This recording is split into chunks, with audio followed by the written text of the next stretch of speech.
살아가다 보면 두려운 마음이 들 때가 있습니다.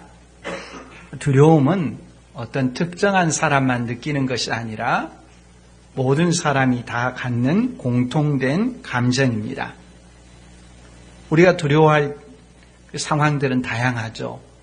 어떤 징그러운 곤충이나 짐승을 봤을 때 드는 그런 느낌도 있고, 또는 외로움 가운데 사는 사람들이 느끼는 그런 두려움도 있고, 또는 빚을 지게 되면서 사람들이 빚을 갚으라고 독촉하고 구석에 몰리게 될 때 그 상황을 대처하지 못해서 느끼는 그런 두려움도 있습니다.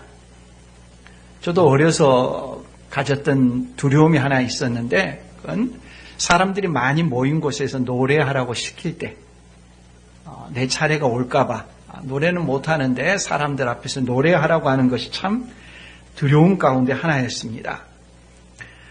이런 두려움을 상업적으로 이용하기도 하죠. 여름에는 공포라고 하는 그런 감정을 이용해서 공포물의 영화나 드라마가 흔히 상영됩니다. 사람들 가운데 그런 두려움을 다른 사람들 앞에서 즐기는 이들도 있습니다. 자기 목숨을 담보로 해서 높은 곳에서 뛰어내린다든지 하는 그런 스릴을 즐기죠. 유원지에 가면은 그런 놀이시설들이 있습니다. 그런 시설을 이용하면서 두려움을 이기겠다는 의지를 표현한 것이겠지만은 오히려 그것은 그 사람이 두려움이 있다는 것을 보여주는 하나의 반증일 수도 있을 것입니다. 사람들이 왜 두려움을 갖습니까? 곰곰이 생각해 보면 여러 요인들이 있겠지만 기본적으로는 자신이 통제할 수 없는 그런 상황에 놓일까 봐서 바로 그런 상황에 대한 두려움이 아닌가 생각이 됩니다. 자신이 노력해도 어쩔 수 없는 상황에 다다를까 봐 할 수 있으면은 자신이 통제할 수 없는 상황을 줄이려고 하는 것. 이것이 두려움을 대처하는 사람들의 모습인 것 같습니다. 왜 사람들이 그렇게 집에 대해서 집착하느냐? 집값을 통해서 어떤 이익을 보려는 마음도 있겠지만은 기본적으로는 길거리에 나앉는 상황이 되지 않도록 하는 그런 마음이, 불안한 마음이 있을 것입니다. 갑작스러운 질병에 무대책이 되지 않도록 보험에 가입하는 그런 모습도 두려움에 대한 반응일 것입니다. 나중에 직장을 잃게 되고 수입이 없는 생활이 될까 봐 사람들이 두려워하면서 어떻게든 저축을 하려고 하는 그런 모습도 두려움에 대한 반응이 될 것입니다. 자녀들이 사회에서 낙오되지 않도록, 그렇게 살아가지 않도록 어렸을 때 자녀들에게 공부하도록 하고 기술을 습득하게 하는 것들, 다 이런 것이 사람들이 갖고 있는 원천적인 두려움으로부터 비롯되는 반응일 것입니다. 두려움이 다 나쁜 것은 아니죠. 좋은 두려움도 있고 나쁜 두려움도 있습니다. 우리가 익히 알듯이 역사에서 악한 통치자들은 두려움을 이용해서 공포 정치를 펼쳤습니다.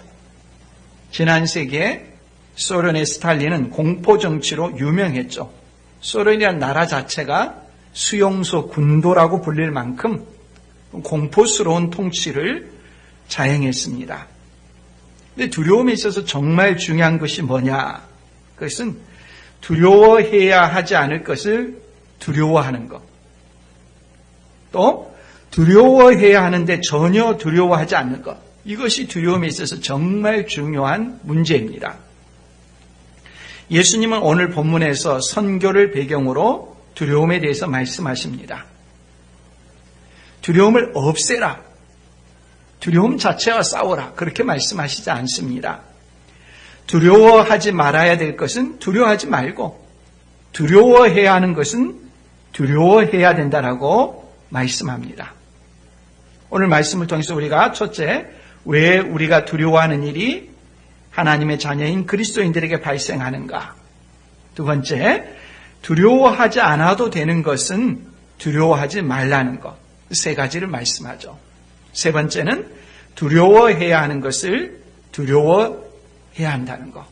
이 세 가지 내용을 중심으로 말씀을 상고하려고 합니다. 먼저 왜 사람들에게 두려워하는 일이 발생하는가? 그것은 예수 그리스도를 본받는 삶을 살고자 할 때 그와 같은 일이 필연적으로 발생한다는 것입니다. 우리가 앞서 10장 본문을 통해서 살핀 내용입니다. 예수님은 사람들이 목자 없는 양과 같이 고생하며 기진한 것을 보셨습니다. 그대로 내버려 두시지 않고 제자들을 부르시고 그들을 보내셨습니다. 그들을 보냈지만 보내는 사람들조차도 이리 가운데로 양을 보내는 것과 같았습니다. 선교의 자리는 예수님의 이름으로 말미암아 모든 사람에게 미움을 받는 것이라고 그 현실을 정확하게 보여주셨습니다. 양을 이리 가운데로 보내면 양은 본능적으로 두려움을 느끼게 되어 있습니다. 이리가 양을 공격하는 것은 이리의 본성이기 때문입니다. 야수의 본능대로 이리가 양을 공격하면은 양은 자기의 본성을 바꿔서 이리와 맞서 싸울 수가 없습니다. 양의 본성은 그런 것이 아니기 때문입니다. 양은 이리가 되지 못합니다. 이리가 양을 공격하는 것은 모든 제자들에게 공통된 경험이지 특정한 사람에게만 해당하는 것이 아닙니다. 자기만 어렵고 힘든 삶을 살아가고 있다고 생각한다면 그건 착각입니다. 모든 양들은, 이리 가운데 살아가는 모든 양들은 다 고난과 박해와 어려움을 당하게 되어 있습니다. 그와 같은 박해로부터 자신이 벗어나고자 한다면 이건 정상적인 것이 아니고 그리스도인의 모습이 아닙니다. 예수님께서는 이와 같은 사실을 세 가지 공통된 의미를 갖는 격언으로 말씀하십니다. 24, 25절에 보면 제자가 그 선생보다, 제자와 선생의 관계죠. 또는 종이 그 상전보다, 종과 상전의 관계입니다. 높지 못하나니 제자가 그 선생 같고 종이 그 상전 같으면 족하도다. 집 주인을 바알세불이라 하였거든 하물며 그 집 사람들이랴. 집 주인과 집 사람, 스승과 제자, 주인과 종, 집 주인과 집 식구, 이 세 가지의 관계를 통해서 그리스도인과 그리스도의 관계를 유추하십니다. 제자가 스승에게서 배울 때는 스승의 지식에 도달하는 것이 최종 목표죠. 종이 집에서 판단하고 행동하는 그 목표는 주인의 뜻에 따르는 것입니다. 아무리 종이 똑똑하다고 해도 종이 주인의 뜻을 무시하고 자기 마음대로 행동해서는 그건 종이 아니죠. 종은 철저히 주인의 뜻에 따라야 합니다.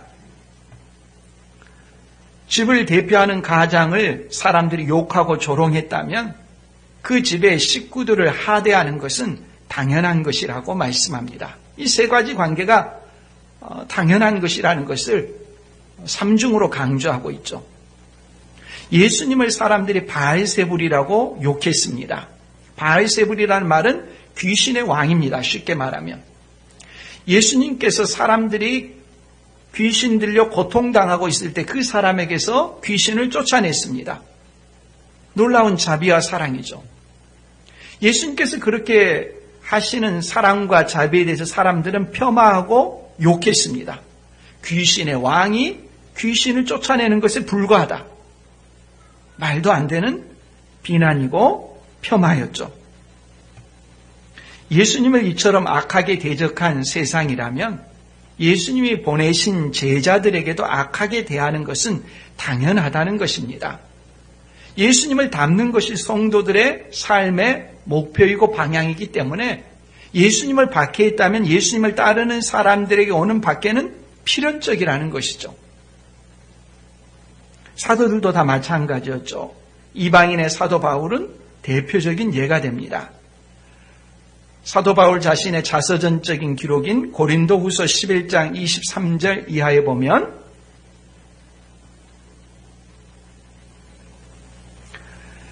그들이 그리스도의 일꾼이냐 정신없는 말을 하거니와 나는 더욱 그러하도다. 내가 수고를 넘치도록 하고 옥에 갇히기도 더 많이 하고 매도 수없이 맞고 여러 번 죽을 뻔하였으니 유대인들에게 40에서 하나 감한 매를 5번 맞았으며 3번 태장으로 맞고 1번 돌로 맞고 3번 파선하고 일주야를 깊은 바다에서 지냈으며 여러 번 여행하면서 강의 위험과 강도의 위험과 동족의 위험과 이방인의 위험과 시내의 위험과 광야의 위험과 바다의 위험과 거짓 형제 중에 위험을 당하고 또 수고하며 애쓰고 여러 번 자지 못하고 줄이며 목마르고 여러 번 굶고 춥고 헐벗었노라.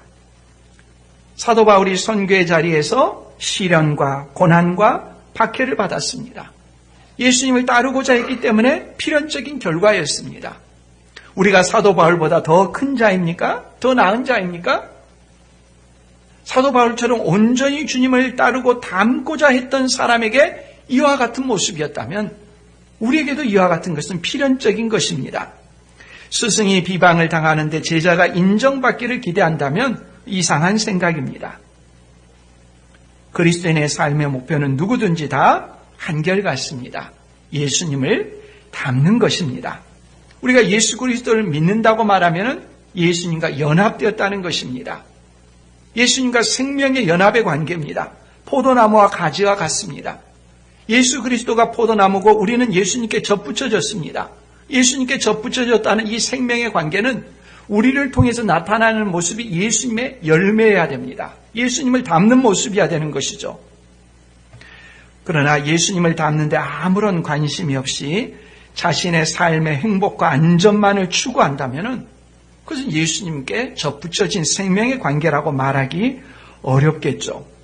선교의 자리에서 예수님을 닮은 자는 필연적으로 예수님이 세상으로부터 박해를 받듯이 박해받는 모습이 나타나기 마련입니다.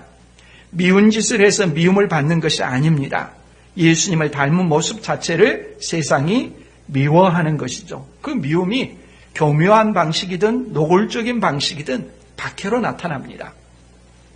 신앙의 자유를 헌법적으로 보장하는 우리와 같은 사회에서는 아마 믿지 않는 사람이 드러나지 않는 방식으로 교묘하게 박해하는 일들이 적지 않을 것입니다.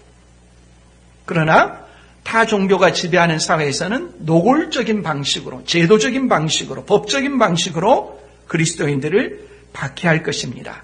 그럴 때 어떻게 해야 되는가? 예수님은 두려워하지 말라고 하십니다. 오늘 말씀에 3번 두려워하지 말라라고 하는 것을 말씀하시는데요. 매번 왜 두려워하지 말아야 되는지 그 이유도 말씀해 주십니다. 첫 번째는 26절, 27절입니다. 그런즉 그들을 두려워하지 말라. 감추인 것이 드러나지 않을 것이 없고 숨은 것이 알려지지 않을 것이 없느니라. 내가 너희에게 어두운 데서 이르는 것을 광명한 데서 말하며 너희가 귓속말로 듣는 것을 집 위에서 전파하라. 왜 우리가 두려워하지 않아야 되느냐? 감추인 것이 드러나고 숨은 것이 알려질 것이기 때문에 두려워하지 말라라고 말씀합니다. 그럼 감추인 것이 뭐고 숨은 것이 뭐냐? 2가지 해석이 있습니다. 첫 번째는 직관적인 해석입니다. 감춰진 것, 숨겨진 것이라고 할 때 우리가 직관적으로 어떤 생각을 합니까? 우리에게 알려지지 않은, 우리가 다른 사람에게 알려지지 않은 숨겨진 은밀한 죄, 이와 같은 것을 생각할 것입니다. 실제로 그렇게 해석하는 입장입니다. 이 드러나지 않고 감춰진 죄가 하나님께서 심판하시는 그날에는 분명하게 다 드러나게 될 것이다 하는 그런 의미입니다. 사람들의 모든 은밀하고 비밀한 것들을 다 드러내서 성도들은 변호하시고 박해하던 자들은 그 죄를 심판하신다라고 하는 것이 첫째 해석입니다. 두 번째 해석은 감추인 것, 또 숨은 것을 하나님 나라의 복음이라고 보는 입장의 해석입니다. 예수님께서는 하나님 나라를 선포하셨는데 이 선포는 제자들에게는 알려졌지만 다른 많은 사람들에게는 감춰져 있습니다. 그래서 하나님 나라의 비밀이다. 성경 흔히 그렇게 표현합니다. 제자들이 선포하면 선포할수록 이 복음의 내용이 사람들에게 널리 알려지게 된다. 그러니까 사람들에게 선포하라 라고 하는 그런 해석입니다. 이 해석은 27절의 내용을 중심으로 해석하는 것이 되겠죠. 이 두 가지 중에 어떤 하나라고 말하기는 어렵고 이 두 가지 내용 모두가 다 우리가 종합해서 받아들여야 되는 해석이라고 생각을 합니다. 우리가 복음을 전할 때마다 하나님 나라의 복음이 사람들 가운데 전해지고 알려집니다. 세상은 죄 용서의 길을 알지 못합니다. 근데 복음을 전할 때 우리 죄가 예수 그리스도를 통해서 십자가에서 다 처리되었고 예수님을 믿는 사람은 그 죄를 용서받는다. 드러나는 것이죠. 감춰진 비밀이 드러나는 것과 같습니다. 뿐만 아니라 죄를 감추고 싶어하고 아무도 모르는 상태로 묻혀버리기를 원하는 사람들이 있습니다. 사람들이 모르기 때문에 그렇지 자기가 살아온 죄들이 드러나기만 하면 그것이 얼마나 부끄럽고 수치스러운지 그것이 드러나지 않은 채 영원히 감춰지기를 원하는 사람들이 많이 있습니다. 감춰지기만 하면 자신은 괜찮은 사람으로 보여지고 그렇게 자기의 삶이 마무리될 것처럼 생각하는 사람들이 많습니다. 그러나 어느 누구도 비밀을 끝까지 간직할 수가 없습니다. 반드시 그 모든 죄가 만천하에 공개적으로 드러나는 때가 있다는 말씀입니다. 어둠의 일도 드러나기 마련이지만 진리는 더더욱 분명히 빛으로 나타나게 됩니다. 예수 그리스도의 복음은 분명한 진리로 죄 용서의 유일한 길로 영원한 생명의 길로 밝히 드러나게 됩니다. 우리가 만일에 이 진리를 성경 말씀의 진리를 예수 그리스도가 유일한 구원자 되심을 확신하지 못한다면 증거하는데 버벅거릴 것이고 나도 확신하지 못하는데 다른 사람에게 말하지 못할 것입니다. 내가 믿지 못하고 확신하지 못하는데 다른 사람에게 어떻게 전할 것입니까? 오히려 수치스러운 결과가 나올까 봐 침묵하기 쉬울 것입니다. 예수님은 말씀합니다. 두려워하지 말라. 만천하에 이 말씀 그대로 분명하게 드러난 때가 있다는 것입니다. 이 말씀대로 믿고 신뢰하며 전할 때 이 사실은 조금도 가감되지 않고 그대로 드러난 때가 있다. 확신을 가지고 선포하라는 말씀입니다. 복음 선포의 내용이 이루어지지 않을까 봐 두려워하지 말라고 하십니다. 말씀 그대로 반드시 이루어집니다. 세상의 모든 종교는 죽음에 대한 답도 없고 죽음의 원인인 죄에 대한 해결책도 없고 죽음 이후에 대하여 말하지 못합니다. 세상 모든 종교가 공통됩니다. 그러나 예수 그리스도는 내가 곧 길이요 진리요 생명이라고 말씀하셨습니다. 죽음의 원인인 죄에 대해서 분명하게 말하고 죄를 어떻게 해결하는지에 대해서 말하고 죽음 이후의 세계에 대해서 분명하게 말하는 것이 성경의 가르침입니다. 그것은 인간의 상상과 창작으로 만들어낸 것이 아니라 하나님께서 우리에게 주신 계시고 이 말씀은 그대로 이루어지기 때문에 확신을 가지고 선포하라고 말씀하는 것입니다. 이것이 첫 번째 우리가 두려워하지 말아야 될 이유입니다. 두 번째로 두려워하지 말아야 되는 이유가 무엇이냐? 아무리 큰 박해를 받는다고 하더라도 그 박해의 극한은 몸을 죽이는 것이지 영혼은 죽이지 못하는 것이기 때문입니다. 28절 상반절에 몸은 죽여도 영혼은 능히 죽이지 못하는 자들을 두려워하지 말고 라고 했습니다. 세상이 하나님의 자녀들에게 할 수 있는 최대한의 박해가 무엇냐? 몸을 죽이는 것입니다. 그 이상 할 수 있는 일이 없습니다. 사람의 몸을 죽이면 그 사람이 없어지냐? 결코 그렇지가 않습니다. 사람은 몸으로만 구성된 존재가 아닙니다. 영혼이 있는 존재입니다. 주의하실 것은 영혼 그렇게 말한다고 해서 이원론이 아닙니다. 사람을 어떤 측면으로 보느냐 하는 말입니다. 사람을 몸의 측면으로 말할 수도 있고 영혼의 측면으로 말할 수도 있습니다. 인간에게 있어서 보다 중요한 것은 영혼입니다. 영혼이 몸과 나누어질 수 없는 관계로 결합되어 있는데 우리 육체의 필연적인 한계 때문에 몸이 병들기도 하고 최악의 상황에서는 이 몸이 부패하고 죽죠. 그것은 영혼이 없는 상태가 되는 것이 아니라 영혼이 떠나간 상태죠.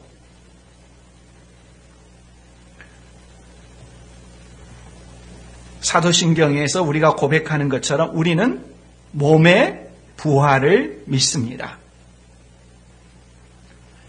이 세상의 몸은 유한하기 때문에 병들고 어느 순간 생명이 끊어집니다. 그게 끝나지 않습니다. 영원히 죽지 않는 우리의 몸을 갖게 되는 때가 있습니다. 이게 몸의 부활이죠. 영원히 그 몸에서는, 부활의 몸에서는 떠나지 않고 영구히 있게 되는 것이죠. 죽음이 없는 영원한 몸을 갖게 되는 때, 다시는 아프거나 병원에 갈 일이 없는 그런 때죠. 사람이 아무리 박해를 하더라도 할 수 없는 것은 그 영혼에 손상을 입히는 것입니다. 그것은 할 수가 없는 것이죠. 나 자신의 본질은 영혼에 있죠. 이 영혼에는 아무리 박해를 가하는 사람이 박해를 가하더라도 조금도 해를 입힐 수가 없습니다. 본 회퍼라고 하는 유명한 독일 목사님이 계시는데 이 사람은 히틀러 정권에 맞서 싸운 분이죠. 심지어 히틀러를 암살하려고 하다가 그 암살 음모가 발각이 돼서 투옥되고 나중에는 감옥에서 처형된 분입니다. 그분이 쓴 나를 따르라라고 하는 책에서 이 마태복음 10장에 대해서 나름대로 그분이 강해를 합니다. 이런 내용이 나옵니다. 사람을 무서워할 필요는 없다. 그들이 예수의 제자들에게 가할 수 있는 해는 극히 적기 때문이다. 그들의 폭력은 육체적 죽음과 함께 끝나는 것이다. 죽음의 두려움은 하나님을 두려워함으로 꼭 극복될 것이다. 사람들을 무서워함은 아직 하나님을 무서워하지 않는 징조다. 하나님을 두려워하는 자는 사람들을 무서워하지 않기 때문이다. 사람들을 무서워하는 것은 하나님을 무서워하지 않고 있는 것이고, 하나님을 두려워하는 자는 사람들을 무서워하지 않는다. 핵심 요지죠. 세 번째로 두려워하지 말아야 되는 이유는 하나님 아버지께서 돌보시기 때문입니다. 29절 이하에 보면 참새 2마리가 한 아사리온에 팔리지 않느냐. 그러나 너희 아버지께서 허락하지 아니하시면 그 하나도 땅에 떨어지지 아니하리라. 너희에게는 머리털까지 다 세신 바 되었나니 두려워하지 말라. 너희는 많은 참새보다 귀하니라. 참새 2마리가 한 아사리온에 팔린다고 말합니다. 아사리온은 로마에서 가장 낮은 단위의 화폐 단위였습니다. 얼마나 낮느냐? 사람들이 하루 일하면 받는 일당을 1데나리온이라고 했습니다. 1데나리온의 16분의 1이 1아사리온입니다. 하루 8시간씩 일한다면 이틀 일한 것에 1시간 분량, 굉장히 작은 것이죠. 참새는 서민들이 먹는 가장 값싼 음식이었습니다. 제가 어렸을 때는 이 길거리에 보면 포장마차에 참새구이 이런 것이 있었어요. 저는 한 번도 먹어본 적은 없는데 지금도 참새구이가 있는가 하고 인터넷 검색을 해보니까 참새구이가 있더라고요. 종로에서. 예전에는 참새가 참 많았습니다. 그런 우스개도 많이 있었지 않습니까?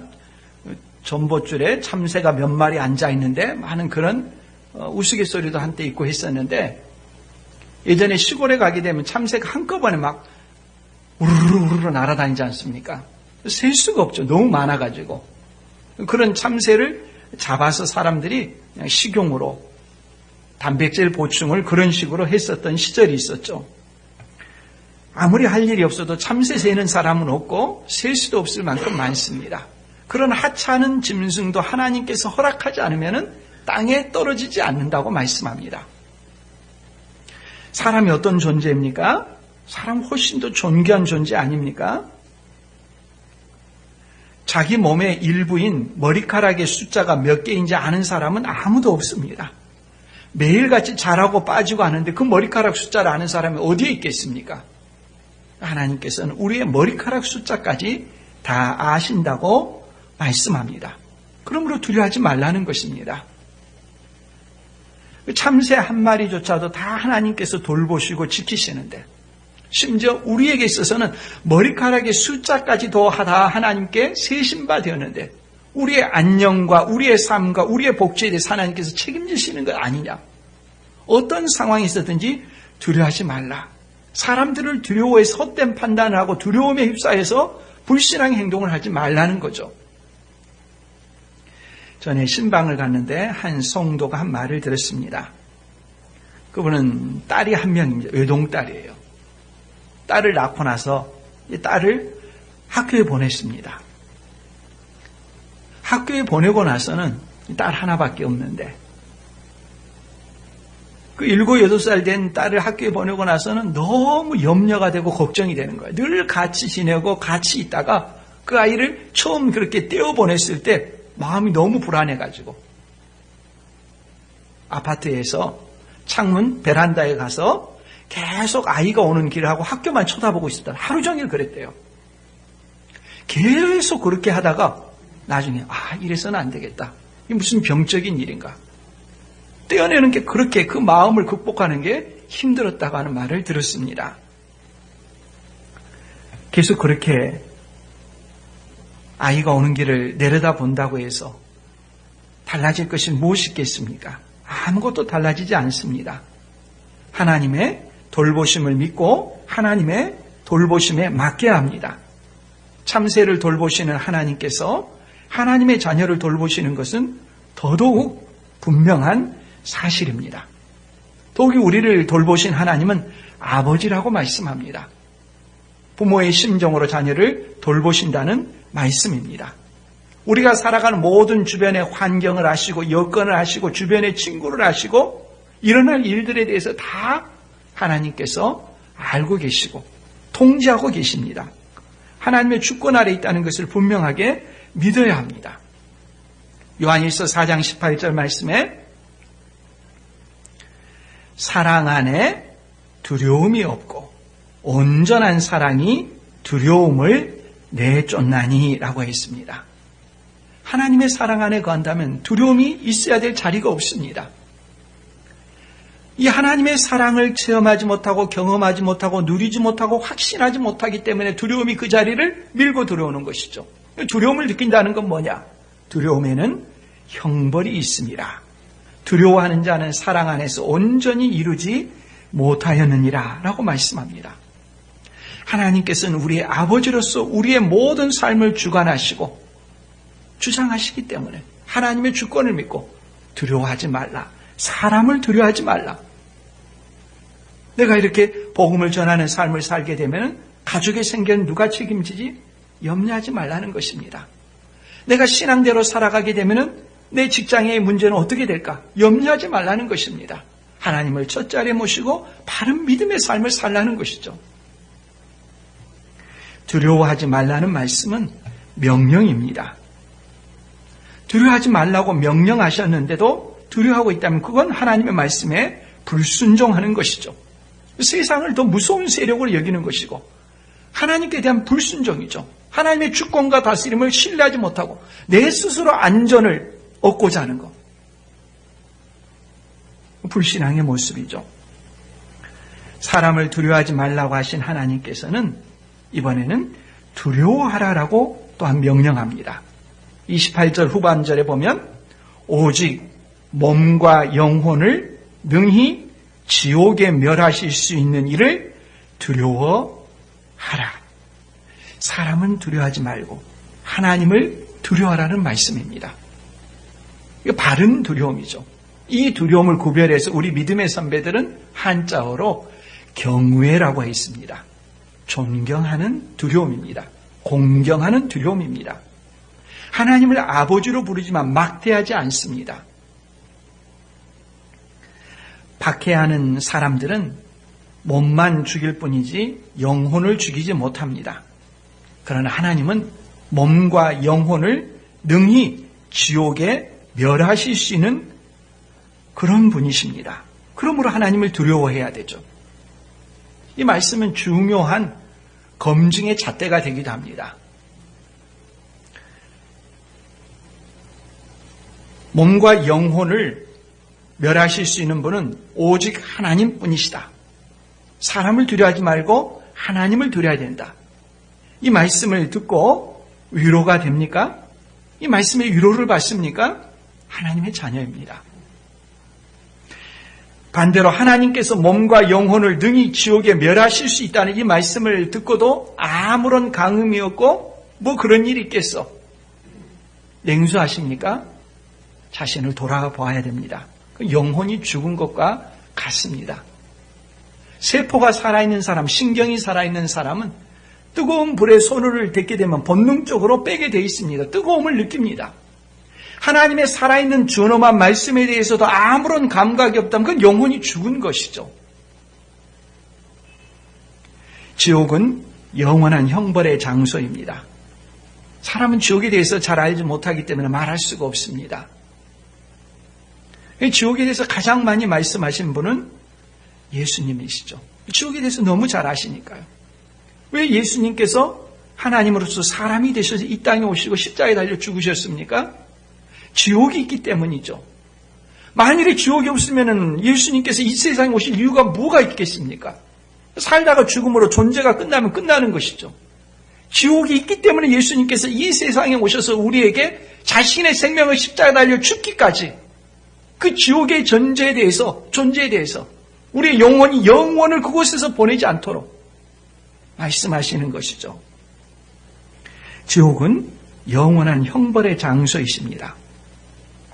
지옥에서 멸하신다는 말은, 이 멸한다는 말은 존재가 없어진다는 말이 결코 아니에요. 그런 식의 거짓 주장을 하는 사람들이, 이단들이 많이 있습니다. 이 멸한다는 말을 가지고 멸절설이라고 하는 주장을 하는 사람들이 있어요. 약간 변형해서 조건부 멸절설, 이런 주장을 하는 사람들도 있습니다. 죽은 다음에 존재가 바로 그 순간 멸절된다. 죽은 다음에 시간이 질려서 심판 때에 천국에 갈 사람은 천국에 가지만은 지옥에 갈 사람은 그 순간에 심판 때 멸절된다. 이런 주장을 하는 사람들이 있습니다. 속지 않아야 됩니다. 멸절되려고 한다면, 존재가 없어진다고 한다면 예수님이 세상에 오실 이유가 없고 십자가 달려 죽으셔야 될 이유가 없는 것입니다. 지옥은 영원토록 고통받는 장소입니다. 이 지옥에서 영원한 고통은 영혼만의 고통이 아니라 영혼이 부활의 몸을 받아서 받는 영원한 고통의 장소입니다. 그래서 몸과 영혼이 함께 지옥에서 고통을 받는다는 것.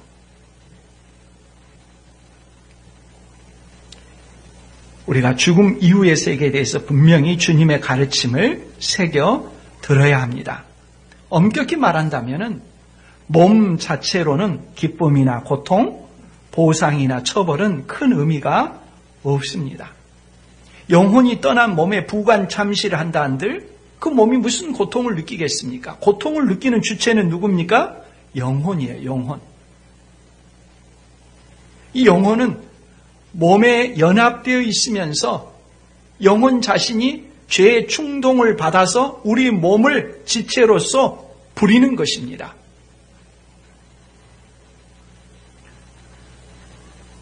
영혼으로부터 솟아나는 고뇌와 형벌이 지옥의 형벌의 핵심입니다. 몸 없는 영혼만의 형벌이 아닙니다. 우리는 전인격적으로 몸과 영혼을 지닌 존재입니다.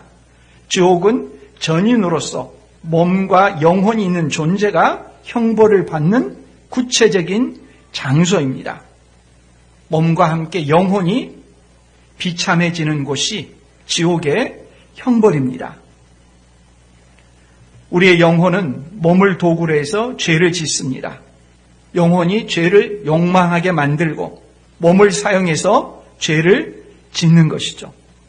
때문에 형벌은 이 몸이 지은 죄, 영혼이 몸을 이용해서 지은 죄에 대한 영원한 심판이고 형벌이 있는 것입니다. 육체를 통해 쾌락을 추구하던 영혼이 영원토록 육체의 심판을 통한 영혼의 고뇌를 겪어야 하는 것입니다. 천사는 영으로 지음을 받았기 때문에 계속해서 영으로서의 존재이지만 사람은 몸을 지닌 존재로 지음을 받은 것이어서 몸으로 죄를 짓기 때문에 몸을 통해서 지은 죄가 몸으로 고통 가운데 형벌을 받게 되어 있습니다. 그래서 예수님께서는 몸과 영혼을 능히 지옥에서 멸하신다고 말씀합니다. 지옥에서의 고통은 의식 있는 고통이라는 것이죠. 다른 곳에 보면은 이를 간다고 표현합니다. 그 고통이 너무 극심하기 때문에 그 몸으로 겪는 영혼의 고뇌가 너무 극심하기 때문에 영원토록 이를 갈고 있는 상태와 같다는 그런 말씀이죠. 우리가 세상을 살아오면서 너무 분통이 터져가지고 이를 간 적이 있습니까? 저는 그런 적은 없는 것 같아요. 사람들 가운데는 너무 그 분노가 치밀어 올라가지고 그 원수에 대한 어떤 감정 때문에 이를 갈 정도로 치밀어 오는 그런 감정. 그리고 그런 상태로서 영원을 보낸다는 것이 얼마나 비참한 일입니까?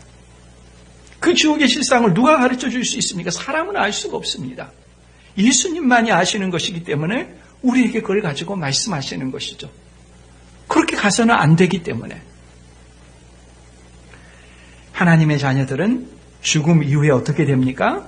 장차 주님이 다시 오실 때 하나님의 자녀들은 예수님과 같은 부활의 몸을 갖게 됩니다.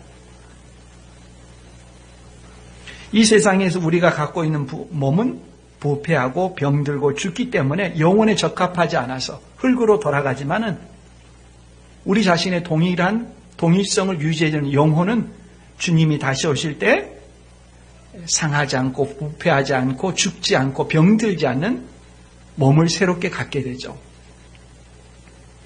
그 몸은 어떤 모습이냐? 요한일서 3장 2절 말씀에 보면 사랑하는 자들아 우리가 지금은 하나님의 자녀라. 장래에 어떻게 될지는 아직 나타나지 아니하였으나 그가 나타나시면 부활하신 예수님께서 다시 오시면 우리가 그와 같을 줄을 아는 것은 우리가 어떻게 됩니까?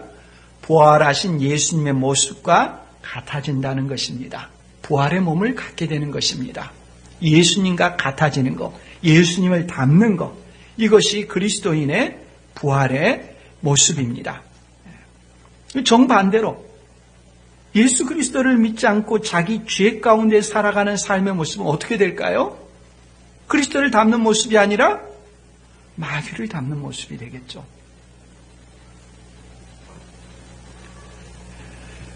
그리스도를 믿지 않고 욕망을 따라 살아가는 사람들은 마귀를 닮은 모습이 되는 것이 그 사람의 당연한 모습입니다. 이 본문을 가지고 제가 존경하는 조나단 에드워즈 목사님이 말씀을 강론했더라고요. A4 용지로 12페이지가 넘는 내용이었는데 그 내용을 쭉 읽어가면서 그분이 성경으로부터 추론하는 내용에 따르면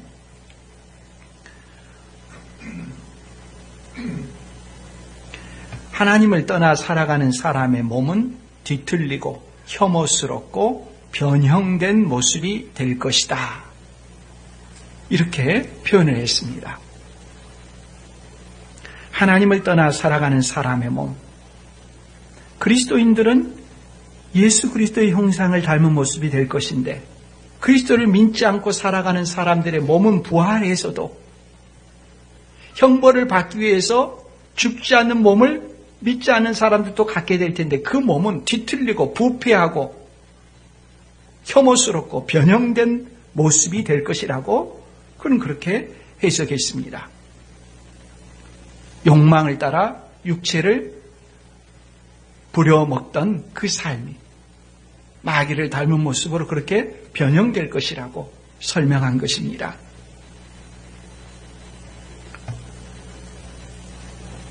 이것이 우리에게 얼마나 큰 경고의 말씀이고 다른 사람의 복음을 전할 때 그 영혼을 얼마나 긍휼히 여기는 마음으로 전해야 될 것인가 하는 것을 가르쳐주는 것이죠. 만일에 우리 자녀가 불량배들과 어울리고 밤의 문화에 젖어 있다면 부모의 입장에서 얼마나 자녀를 보면서 괴롭겠습니까? 근데 자녀는 그걸 자신이 독립된 인격이기 때문에 내가 책임지고 살아갈 테니까 내버려 두세요. 그런 식으로 말하겠죠. 독립된 인격이기 때문에 부모 마음대로 자녀를 어떻게 할 수는 없습니다. 그러나 부모의 마음은 괴롭죠. 내버려 두려고 하더라도 결코 마음으로는 내버려 둘 수가 없습니다. 큰 고통이고 짐이 되는 것입니다. 하물며 그 하는 일의 결론과 삶의 지향이 지옥을 향하게 될 때 그 지옥에 대한 경고의 말씀을 성경으로부터 배우고 아는 입장에서 그걸 내버려 둘 수가 있겠습니까? 내버려 둘 수가 없는 것이죠. 하나님은 아버지로서 하나님께서 만드신 피조물들을 그냥 내버려 둘 수가 없어서 자기의 독생자를 세상에 보내셔서 십자가 달려 죽고 이 지옥에 갈 수 있는 길을 피할 수 있는 길을 우리에게 제공해 주신 것이죠. 놀라운 자비와 은혜인 것이죠. 몸의 형벌은 가장 큰 고통이 아닙니다. 영혼의 고뇌가 진정으로 고통스럽고 사람에게 중요한 것입니다. 반대로 몸의 영광도 그렇게 중요한 것이 아닙니다. 세상에서 부귀를 누리지 못할 수도 있고 높은 관직에 이르지 못할 수도 있고 떵떵거리며 살아가지 못할 수도 있습니다. 그거 그렇게 중요한 것 아닙니다. 영원에 비하게 되면 그건 한 줌도 되지 않는 것입니다. 정말 중요한 것이 무엇입니까? 우리의 영혼이 어디에서 영혼을 보낼 것인가? 이것이 중요한 것입니다. 그런데 죄는 우리의 영혼을 속여요. 영혼에 대해서 생각하지 않게 합니다. 잠깐의 이 세상에 누리는 쾌락들, 조금 무엇을 먹는 것들, 무슨 사람들에게 칭찬을 받는 것들, 여기에 현혹되고 여기에 모든 인생을 탕진하게 만듭니다. 대부분의 시간을 그런 데다 쏟게 만들어요. 정말 영원토록 우리의 영혼이 어디에서 지내는가에 대해서는 생각조차 하지 못하게 만듭니다. 무서운 일이죠. 욕망에 이끌림을 받아서 몸을 욕망의 도구로 삼는 일이 얼마나 무서운 일로 귀결되는지 알아야 합니다. 그 사실에 대해서 우리에게 가르쳐 줄 수 있는 분은 예수님밖에 없죠. 우리의 몸과 영혼에 대해서 바른 지식을 가져야 됩니다. 사람이 아무리 박해를 하더라도 육체의 생명 이상 해를 끼칠 수가 없습니다. 인간의 핵심인 영혼은 전혀 건들지 못합니다. 파스칼은 그 유명한 방세에서 영혼을 위해서라면 어떤 것도 비싸지 않다고 했습니다. 우리가 어디로 가는 사람인지를 알아야 합니다. 직장에서 인사 고과 평가를 합니다. 인사 고과에 따라서 승진이나 해고, 성과급 지급, 퇴직 이런 문제들이 달려있죠. 직장인의 입장에서 고과를 평가하는 상사는 두려운 존재와 같습니다. 그러나 그 고과는 공정하지 않을 때가 많습니다. 평가자가 완전하지 않기 때문입니다. 세상에서의 평가는 객관성이 떨어집니다. 때문에 자신을 평가하는 사람에게 좋은 평가를 받기 위해서 그 권한을 가진 사람들에게 뇌물을 바치기도 하고 잘 보이려고 마음이 없는 소리를 하고 그런 일을 할 때가 많이 있죠. 그런 마음으로 하나님의 평가를 생각해서는 안 됩니다. 하나님의 평가는 철저하게 완벽합니다. 누구에게도 부족함이 없습니다. 그래서 우리는 두려워해야 하는 것입니다. 사람을 두려워하지 말고 하나님을 두려워해야 합니다. 인간에게 있어서 가장 중요한 것이 뭐냐? 영혼입니다.